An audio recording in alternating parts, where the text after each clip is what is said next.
Hoje vou desvendar o mistério por trás de uma memória excepcional.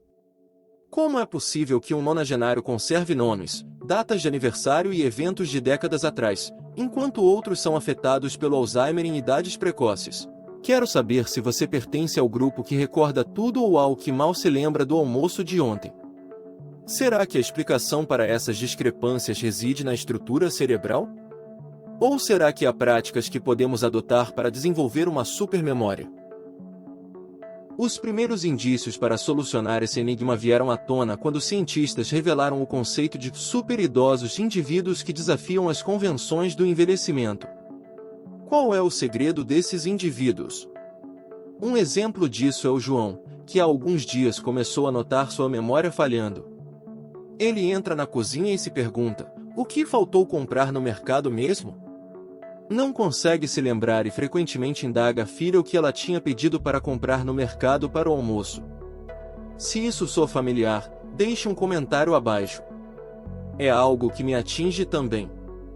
Entretanto, não há motivo para preocupação, é uma experiência universal, independente da idade. Embora em jovens isso seja frequentemente resultado de uma rotina estressante, em alguns casos, pode indicar problemas de saúde mental. À medida que envelhecemos, esses episódios de esquecimento se tornam mais comuns. A verdade é que o potencial máximo da nossa memória é alcançado por volta dos 30 anos. Após essa idade, é uma ladeira descendente.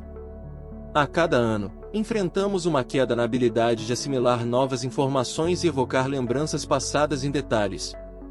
O envelhecimento acarreta declínio da memória e de outras funções cerebrais, um resultado natural da passagem do tempo, certo? Porém, há exceções a essa regra. Um grupo surpreendente de indivíduos apresenta memória excepcional. Cientistas da Universidade Northwestern, nos Estados Unidos, depararam-se com superidosos, indivíduos com 80 anos ou mais que superavam até mesmo pessoas 30 anos mais jovens em testes de memória. Esses superidosos parecem possuir uma supermemória. A pergunta é: qual é a origem desse poder? Para investigar isso, os cientistas analisaram os cérebros dos superidosos por meio de ressonância magnética, que permite avaliar detalhes como tamanho, forma e possíveis alterações. Esperava-se encontrar um córtex, a camada externa do cérebro que abriga os neurônios e comanda muitas funções cerebrais, mais fina, o que é comum em idosos. Essa região encolhe naturalmente com o envelhecimento.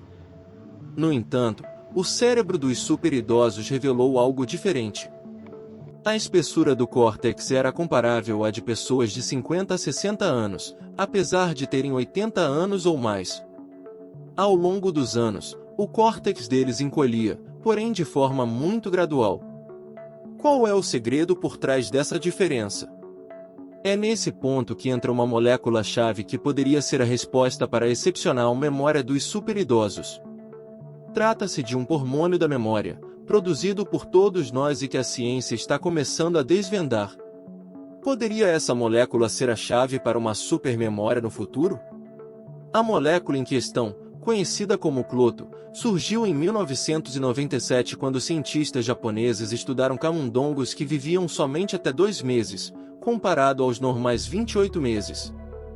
Esses camundongos não produziam cloto, uma molécula que logo foi associada à longevidade.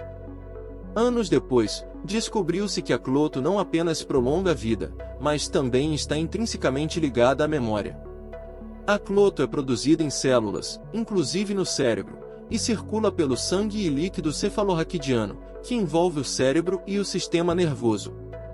Agindo como um hormônio, regula funções corporais, incluindo a comunicação neuronal, vital para a formação e evocação de memórias. Com o envelhecimento, a produção de cloto diminui, afetando negativamente a saúde cerebral. Estudos mostram que níveis baixos de cloto no cérebro estão relacionados ao Alzheimer avançado. Pesquisas recentes com macacos idosos injetados com cloto revelaram melhorias significativas na memória. Após a injeção, os macacos recordavam melhor onde estava a comida escondida. Essa melhora perdurou por semanas sem mais injeções. Essa descoberta poderia ter aplicações revolucionárias na saúde dos idosos, proporcionando autonomia e prevenindo doenças neurodegenerativas como o Alzheimer. Em um estudo realizado no Brasil e publicado na revista Scientific Reports revelou que a proteína cloto é capaz de evitar morte de neurônios. Pesquisadores do Instituto de Ciências Biomédicas da Universidade de São Paulo deram um passo importante na compreensão do papel da proteína no processo de envelhecimento do cérebro, em especial de doenças neurodegenerativas, como o Alzheimer. E, no entanto, ainda há muito a ser descoberto sobre a proteína. É preciso descrever o funcionamento da cloto em outros locais do cérebro em que ela se encontra, como no cerebelo, no hipocampo e no sistema nervoso periférico. Assim poderemos avaliar ainda mais a sua importância para a memória e para outras doenças, como o Parkinson, por exemplo. Colocamos mais um tijolo nessa casa de conhecimento que estamos construindo para uma possível nova terapia. Apesar disso, ainda há um longo caminho a percorrer antes que a cloto seja amplamente utilizada. Testes em animais e humanos precisam ser conduzidos para confirmar sua eficácia e segurança. Até lá, vale a pena explorar métodos naturais para aprimorar a memória. A leitura regular, alimentação saudável e práticas de meditação são medidas que podem fortalecer a memória e contribuir para um envelhecimento saudável. E assim, concluímos nossa jornada pela busca de uma supermemória, explorando as nuances do cérebro e as promissoras possibilidades da ciência. Deixe seu like e não se esqueça de se inscrever no canal para mais conteúdos, e até o próximo vídeo.